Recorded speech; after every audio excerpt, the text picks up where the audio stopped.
Você está prestes a descobrir algo que ninguém te contou, e não porque seja um segredo guardado a 7 chaves, mas porque a maioria das pessoas simplesmente não parou para observar o suficiente. A vida inteira te ensinaram que para ser lembrado você precisa estar presente. Para ser valorizado você precisa aparecer. Para ser desejado você precisa falar, mostrar, provar. E você acreditou nisso.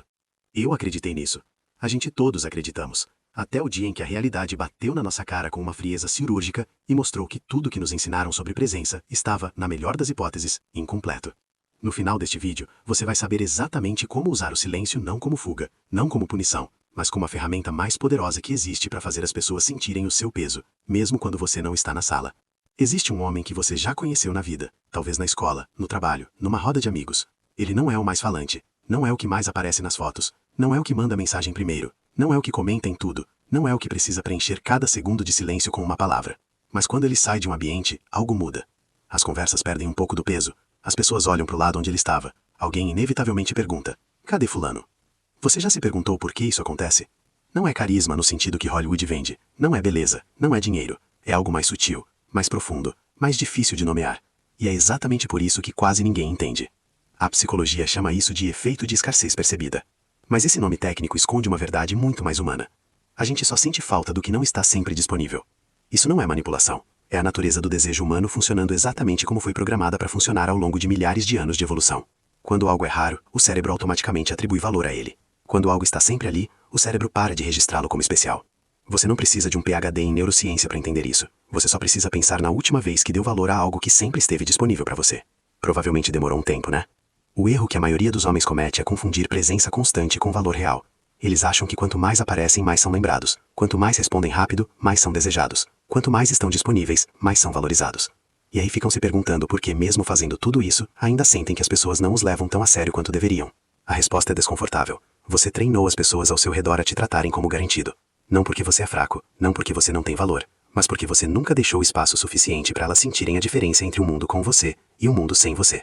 Pensa numa música que você ama. O que faz ela ser poderosa não é só as notas que estão lá, é o silêncio entre elas, é a pausa antes do refrão explodir, é o momento em que o instrumento para e você prende a respiração esperando o próximo acorde. Tire o silêncio de uma música e você tem só barulho. A mesma lógica se aplica à sua presença no mundo. Quando você está em todo lugar, o tempo todo, respondendo tudo, comentando tudo, aparecendo em tudo, você vira barulho de fundo, familiar, previsível, ignorável. Mas quando você começa a criar pausas reais, quando as pessoas percebem que sua presença tem peso, porque sua ausência também tem, aí você começa a existir de um jeito diferente na mente delas. Isso não significa sumir, não significa jogar jogos ou fingir que está ocupado quando não está. Significa algo muito mais honesto e muito mais difícil. Significa que você precisa ter uma vida tão real, tão sua, tão cheia de propósito e direção, que o silêncio que você cria não é calculado, ele é genuíno. Porque você está de fato construindo algo. Porque você está de fato focado em algo maior do que a aprovação de quem está ao seu redor. E as pessoas sentem essa diferença. Elas não conseguem explicar, mas sentem. Existe uma qualidade diferente no silêncio de um homem que está construindo algo, e no silêncio de um homem que está apenas esperando ser notado. A pergunta que fica no ar agora é, qual dos dois você tem sido? Tem uma cena que eu preciso que você visualize com clareza. É uma sexta-feira à noite. 2 homens saem do mesmo escritório, trabalham no mesmo andar, têm mais ou menos o mesmo cargo. O primeiro, vamos chamar de Marcos, passa a semana inteira sendo o cara disponível. Responde mensagem em 2 minutos, entra em toda a conversa, comenta em toda a situação. Quando alguém precisa de algo, Marcos está lá. Quando alguém quer desabafar, Marcos ouve. Quando o grupo está em silêncio, Marcos quebra. Ele é querido. Todo mundo gosta do Marcos. Mas ninguém pensa no Marcos quando ele não está presente. Ninguém acorda numa manhã de sábado e pensa, cara, preciso falar com o Marcos. Ele é confortável, é seguro, é garantido.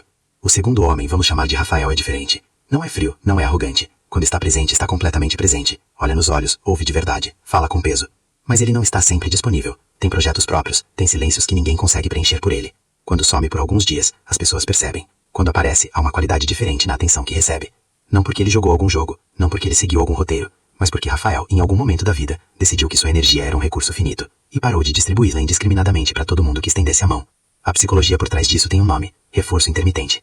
Quando algo aparece de forma consistente e previsível, o cérebro para de liberar dopamina em resposta a ele. Mas quando algo aparece de forma irregular, com pausas genuínas entre as presenças, o cérebro entra num estado de antecipação. Ele começa a prestar atenção, começa a valorizar, começa a sentir falta.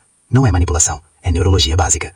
E o mais importante, você não precisa fingir isso. Você só precisa parar de se trair, de se tornar tão disponível que sua presença perde o sabor.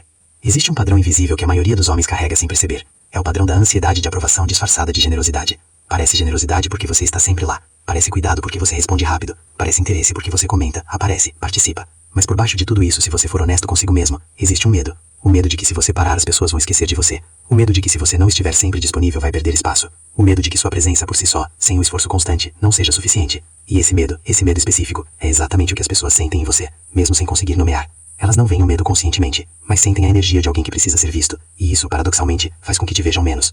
O silêncio estratégico começa então, não como uma técnica, começa como uma decisão interna. A decisão de que você não vai mais se trair para ser aceito, que você não vai mais encher espaços que não precisam ser preenchidos, que você não vai mais responder só porque a resposta está esperando, que você não vai mais aparecer em todo lugar só para garantir que não foi esquecido. Essa decisão parece simples quando você lê assim, mas na prática, ela vai contra tudo que a ansiedade social te condicionou a fazer desde que você era criança e aprendeu que ser visto significava ser seguro. Pensa no momento em que você está numa conversa e há um silêncio. O que você sente?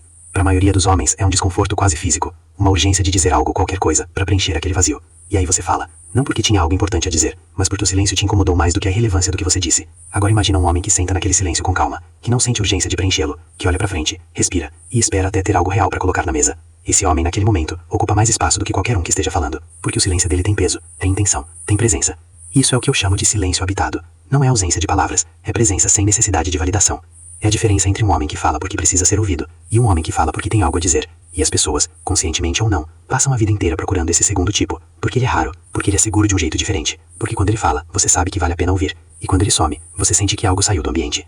Mas aqui está onde a maioria das pessoas erra quando tenta aplicar isso.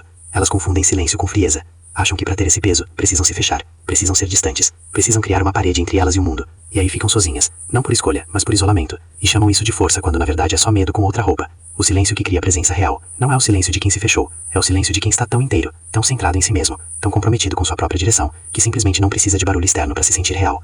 A diferença entre esses dois silêncios é tudo, e você sabe no fundo qual dos dois tem vivido.